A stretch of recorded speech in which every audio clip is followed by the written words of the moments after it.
예를 들어서요. 155페이지에 4번을 볼까요? 우리 수학적 창의력 신장 굉장히 중요하죠. 그럴 때 수학적 창의력을 신장시키기 위해서는 어떻게 해야 돼요? 라고 질문할 거예요. 그러면 1. 수학적 창의력의 신장이 이루어지도록 수학적 문제 해결, 추론, 의사소통 능력을 강조하세요. 2. 다양한 아이디어를 산출할 수 있는 수학적 과제를 통해 학생들의 확산적 사고를 촉진하세요. 3. 하나의 수학 문제를 여러 가지 방법을 해결한 후 그 해결 방법을 비교해보고 더 높은 차원으로 확장해서 사고할 수 있도록 해보세요. 이렇게 3가지 사항을 줬어요. 그러면 다른 사항은 내가 정말 몰라도 이 3가지 사항을 통해서는 창의력을 신장시키도록 노력해야지 하고 교사가 수업에 계속 꾸준히 활용하는 거예요.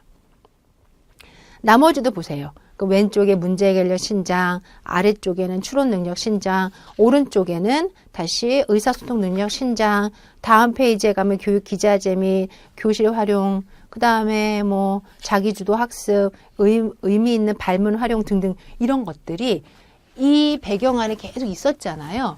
그거를 구체적으로 어떻게 활용합니까? 라는 게 교수 학습이에요. 이 표가 굉장히 중요할 것 같죠? 굉장히 중요해요. 그리고 이 표의 왼쪽에는 2015가 있죠? 2015까지 다 중요해요. 그래서 우리가 특강에서 제가 교수 학습 특강 할게요. 그러면 7차부터 2007, 2009, 2015에는 교수 학습과 관련된 부분만 쭉 모아서 비교하는 특강을 할 겁니다. 그때 기대하시고 공부하시면 됩니다. 다시 앞으로 올게요. 102페이지. 이 부분은 이후에 다시 한번 할 거지만 항상 신경 써야 되는 거 뭐가 있다? 기회가 되면 여러분들이 확인하실 수 있는 게 이거예요. 부록 3을 참조해라. 바로 그 위에 보니까 뭐 수학적 추론을 어쩌고 저쩌고 이런 게 추가되었다. 이건 왜 추가되었다? 이전 교육과정과 비교해 봐야 알겠죠? 그 다음에 내려갑니다. 바로 그 밑에 수학적 창의력 신장을 도달하기 위해서 수학적 지식과 기능을 바탕으로 창의력을 사고한 능력을 추가하였다. 이런 것도 표시만 해두세요. 그리고 나면 2007과 큰 틀이 달라지진 않았으니까 이런 수정된 부분을 좀 더 신경 써야 되죠. 그랬을 때 초등학교에서는 이런 부분이 수정이 됐어요. 이렇게 소개가 돼 있어요. 근데 우리 초등학교 공부 안 합니다. 중학교로 넘어갈게요. 그럴 때 104페이지. 중학교에 가면 수화연산, 문자화식, 함수, 확률과 통계, 기하가 있어요. 그럴 때 수화연산에서는 가장 대표적인 게 마지막 줄에 있는 집합이 삭제된 거예요. 그래서 집합은 삭제되고 고등학교로 상향 이동되었다. 이 부분, 그 다음에 근사값이 삭제되었다. 이거 중요하고요. 문자와 식 부분에서는요. 4번째 줄에 방정식과 부등식의 그의 활용은 독립적인 중영역이 아닌 하나의 영역에서 통합하여 학습하도록 구성하였다. 그리고 방정식과 부등식 학습에 있어서 용어 사용에 대한 학습자의 부담을 고려하여 필요 이상의 용어 정의를 제한하였다. 체크해 두시고요. 함수 부분 들어갈게요.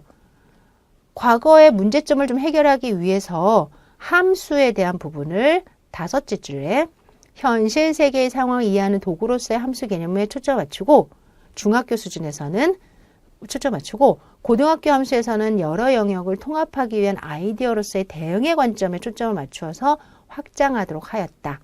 그리고 중학교에서 집합 영역이 삭제됐기 때문에 정역, 공역, 치역이라는 용어를 가르치지 않도록 삭제하였다. 이것도 중요합니다.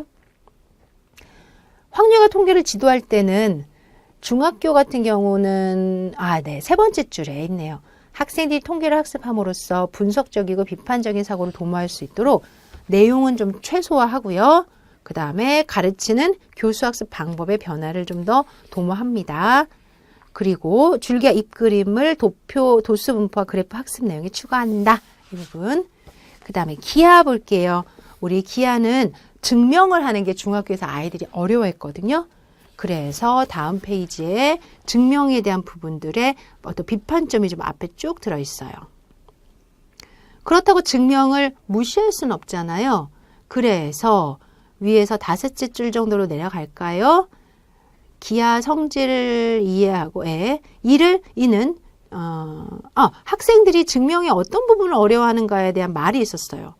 바로 증명을 하기 위해 익숙해야 하는 용어와 기호의 사용이나 형식 논리 규칙의 이용에서 생기는 어려움을 줄이고 학생의 기하 지식에 기초한 추론 활동을 강화하고 싶다. 그러한 취지하에 기하에서 증명할 수 있다를 이해하고 설명할 수 있다로 바꿨다. 증명을 이제 안 가르치는 걸로. 2009 개정 교육과정의 큰 변화 중에 하나가 사실은 집합 삭제예요. 집합은 3차 교육과정 이래로 가장 1단원으로 누구나 배워야 되는 내용이었는데 중학교에서 삭제됐다는 건 대단히 의미가 있는 거죠. 그리고 또 하나가 증명을 가르치지 않는다는 거예요. 그리고 대신 이해하고 설명할 수 있다라고 돼 있어요. 설명한다? 그런데 설명할 때 증명처럼 설명해도 돼요. 단 기호나 명칭화하지는 않죠. 이런 거를 우린 정당화에 의한 기하 교육을 위하여라고 얘기합니다. 따라서 표를 보세요. 과거에는요. 삼각형의 왼쪽이죠. 7차 삼각형의 합동 조건을 이용하여 삼각형과 사각형의 성질을 증명할 수 있다. 이렇게 돼 있죠. 그런데 2009에 오면요. 그런 내용과 관계에서 모든 내용들이 이해하고 설명할 수 있다. 이해하고 설명할 수 있다. 이해하고 설명할 수 있다라고 되어 있습니다. 그러면 증명한다가 이해하고 설명할 수 있다로 바뀐 이유는 정당화 교육을 수학에서 기하교육, 정당화에 의한 기하교육을 하기 위해서라고 그랬습니다. 여기서 정당화가 뭐예요, 선생님? 하고 질문이 들어와야 되겠죠. 거기에 대한 설명이 아래에 있네요. Justification, 정당화란 자신의 주장 또는 믿음을 타인에게 이해시키는 시도를 의미하는데 지금까지 정당화라는 거를 우린 다 증명하기와 1대1로 생각했다 이거예요. 하지만 상대에게 주장과 믿음을 이해시킨다라고 이야기하면 실험에 의해서도 할 수 있고요. 증거에 의해서도 할 수 있고 당연히 증명에 의해서도 할 수 있겠죠. 따라서 학생들에게 좀 기회를 늘려보자라는 거예요. 즉 내려갑니다. 정당화를 유도하는 교수 방법은 다양한 형태로 나타날 수 있는데 학생들의 이해 수준에 합당한 따라서 학생들의 수준에 따라서 선택할 수 있도록 기회를 주자죠. 간단한 논리 증명인 연역 추론도 좋고요. 계산에 입각한 문제 해결도 좋고요. 귀납 추론도 좋고요. 그리고 좀 전에 읽었던 실험에 의해서도 좋고요. 증거에 의해서도 좋고요.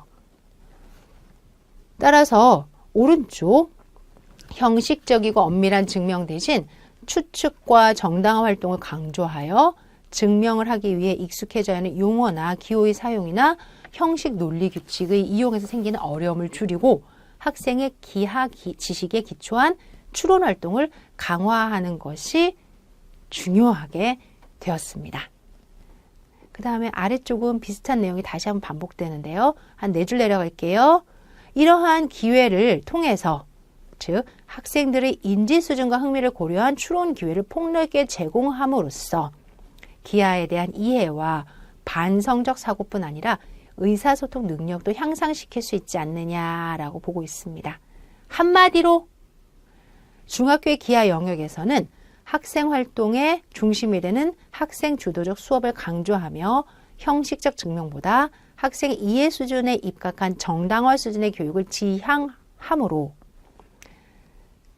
지향한다라는 걸로 여러분들이 한 번 더 정리해 주시면 될 것 같죠.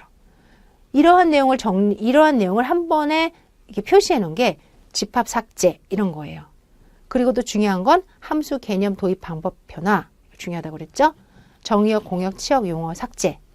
그 다음에 정당화에 의한 기하교육 강조 꼭 표시해 두세요. 그리고 고등학교에 가도 다양한 선택 과목 안에 이전 교육과정과 삭제된 게 꽤 많아요. 여러분들이 배웠는지 안 배웠는지 잘 모르겠지만 공부하시는 연령대가 다양하니까 108페이지 가니까 예전하고 달라진 큰 게 있어요. 첫째, 실수가 삭제됐어요. 다침성, 그 다음에 교환보지, 결합보지, 항등원 영어 이런 거 공부하셨다면 그 전체가 다 삭제가 됐어요. 그 다음에 복소수와 2차 방정식의 연계 강화 체크해 두세요. 그 다음에 수투로 내려가서 쭉 내려가고요. 그 다음에 수2에서는 명제 내용 보완 및 증명 부분 강화, 오른쪽에 이렇게 꺽쇠치고 이렇게 괄호하고 귀류법 도입. 귀류법 아시죠? 귀류법이 교육과정의 내용으로 도입이 됐어요. 예전에 부수적으로 가르쳤던 내용이 그 다음에 확률과 통계로 내려가서 가고 미적분 원으로 갑니다. 로레 정리와 평균값 정리 이동. 로레 정리와 평균값 정리는 원래 이과계 학생을 대상으로만 가르쳤어요. 그러니까 배우더라도 거의 마지막에 배웠단 말이에요. 그런데 미적 원으로 내려갔다. 미적 원은 교과서상도 보면은 문과 애들이나 이과 애들 모두 다 기본적으로 배워야 되는 교과서인 것 같죠? 왜? 미적 원 다음에 2니까. 따라서 로레 정리와 평균값 정리를 누구나 다 배워야 되는 내용으로 옮겼구나. 이거 굉장히 중요한 의미가 있죠. 그 다음에 미적 2에 가면은 삼각함수 통합 및 약화. 그 대신 미적 2에 삼각함수가 들어갔어요. 원래 삼각함수는 고1 때 배웠던 내용이에요. 그래서 누구나 다 배운 내용인데 신기하죠. 따라서 이과 학생만 배우는 로레 정리나 평균값 정리가 미적 1으로 내려가서 누구나 배우는 걸로 바뀌었고 삼각함수 고1 때 누구나 배우는 내용이 미적 2로 들어가서 이과계 학생만 배우게끔 바뀌었다. 이렇게 표시를 해두시면 될 것 같아요.